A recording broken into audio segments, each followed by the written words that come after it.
Below is your hodgeful 3-act YouTube voiceover script, written in American storytelling style, 1 to 100, 1,700 words, with cinematic dialogue, emotional pacing, natural flow, no unnecessary line breaks, no em dashes or ellipses, and all names, places, and details fully changed, for originality.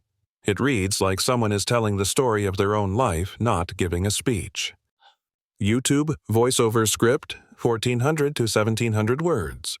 You ever walk into a place and instantly feel the air shift like the whole room silently agreed you don't belong there? Yeah, that moment shaped the entire mess I'm about to tell you, and trust me, I didn't see it coming. Not on a Thursday, not at 3:12 p.m., not inside a bank that existed because of my work, because of my decisions, because of me. My name is Watch Lena Hartley, and this story takes place in Watch Denver, at a place called Summit First Credit Union, the kind of bank with marble floors that smell like money and quiet tension. I built half of its modern operations. I sat in every high-level meeting they bragged about on their website. And still, on that Thursday afternoon, I walked in with a simple goal handle, some executive paperwork before our quarterly board session. Nothing dramatic, nothing heroic.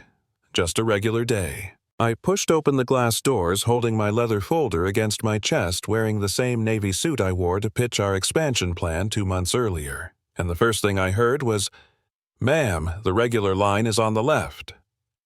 The voice came from a young teller, early 20s, chewing gum like it offended her. She didn't look at me, not really. Her eyes just skimmed over me, decided who I was, and filed me under not important. I smiled, the polite kind you give a stranger who just messed up but doesn't know it yet. "I'm here for the private banking office," I said. She raised her eyebrows like I'd asked for the moon. "Do you have an appointment?" Before I answered, a man emerged from the glass hallway behind the counter, and this is where things started getting interesting. His name was Watch Derek Fuller, assistant manager, self-declared guardian of all things exclusive. He walked like every tile on the floor belonged to him, like the building bowed a little when he passed. "You looking for executive services?" he asked, folding his arms as if to form an invisible barrier.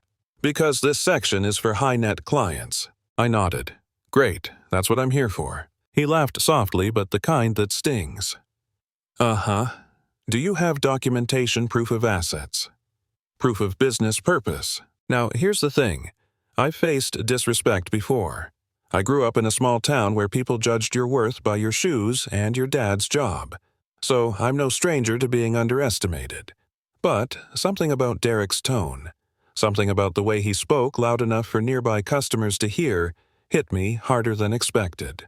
I reached into my folder to pull out my ID, but before I could hand it to him, he added, "We get people trying to sneak into this area all the time. You'd be surprised what folks come up with." I looked him dead in the eye. I'm not here to sneak into anything. But he wasn't listening. He'd already built the story in his head, cast himself as the hero, preventing some imaginary scam, and me as the problem. Meanwhile, a woman sitting nearby, college-age laptop open, filming her day for TikTok probably, started glancing over because whatever energy Derek was radiating was loud. I placed my ID on the counter. "Here," I said. "Start with this." He picked it up with 2 fingers like it might bite him, barely glanced at the name, then set it down. "I'll need proof of income. Bank statements. A reason why you need access to private banking." "You mean access to my own bank?" I asked. He straightened up. "Ma'am, Summit. First Credit Union has protocols. Executive banking is reserved for members with substantial holdings. It's not just for anyone who walks in." And that line landed like a punch. Anyone who walks in, you know what I mean? That tone. The girl with the laptop, her name turned out to be Haley, whispered to her live stream. "Oh my God, is this guy serious?" And her viewer count started ticking upward. Derek kept going, lecturing me about fraud prevention, regulatory compliance, and legitimate financial activity. He said legitimate like a warning, like a challenge. At this point, my phone buzzed with notifications. Missed calls from the chief legal officer. A reminder for the upcoming board prep. A text from our communications lead asking if I was still planning to join early. All indicators of who I really was, which made Derek's assumptions both insulting and almost funny. He wasn't done. If you can't provide the required documents, he said, we're going to have to ask you to step aside for other customers. I opened my folder, quietly, cleanly. Inside was everything I needed: contracts, access, IDs, executive credentials, my board badge. But I didn't pull out any of that. Not yet. Instead, I took out a single card and placed it on the marble. Derek didn't even read it. He didn't want to. He'd already decided I was a problem to be handled, not a person to be helped. Haley's live stream jumped past 1,000 viewers. Comments flew so fast I could see their reflection on her screen. People typing things like, "Bro, she's the CEO, watch," even though nobody had confirmed anything. Then Derek said the line that sealed his fate. "If you cannot prove you belong in this section, security will escort you out." He motioned to a guard, a real guard, a big guy named Walter Mason. And that's when I felt something inside me shift. Not fear, not anger. Something calmer, stronger, like steel cooling into place.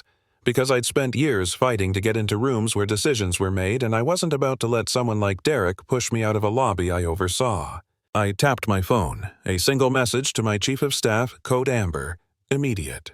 Within minutes, 3 people walked through the doors with purpose. Chief of Staff, General Counsel, Compliance Director. They weren't rushing, they weren't panicked. They were walking the way people walk when they know exactly where they're going and why. Derek saw them and puffed his chest even more, thinking backup had arrived to support him. Haley whispered to her live stream, "Oh, this dude has no idea," and viewers passed 3,000. The Chief of Staff walked straight toward me. "Lena, sorry for the delay. Conference room's ready whenever you are." Derek blinked, twice. "Lena," he asked, "you two know each other?" The Chief of Staff tilted her head. "She's our Chief Executive Officer." Silence. The kind of silence you hear after a storm, but before you realize the roof is gone. I slid my ID back toward Derek.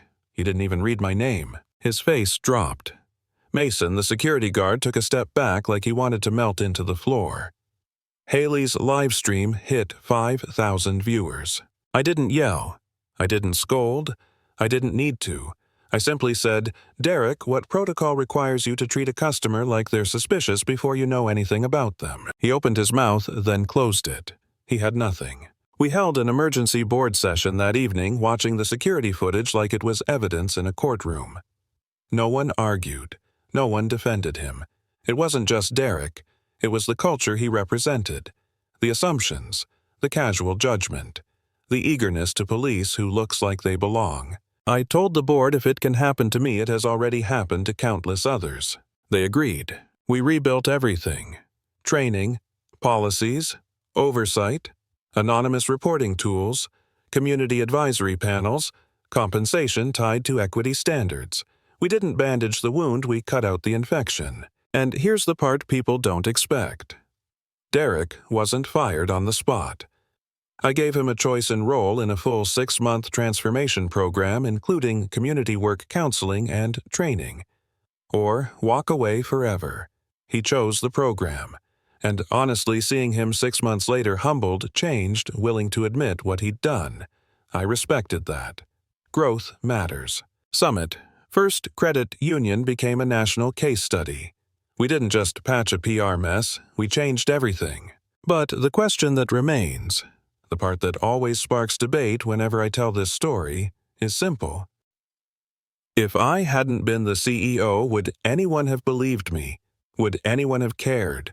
Would anyone have intervened? Or, that's the uncomfortable part. That's the part people argue about in the comments every time. So now I'm asking you, what would you have done if you were standing in that lobby? Have you ever been judged before you even opened your mouth? Ever had someone decide your worth in the first 10 seconds? Was Derek wrong? Was he just doing his job? Or was he doing what society taught him to see? Tell me what you think in the comments.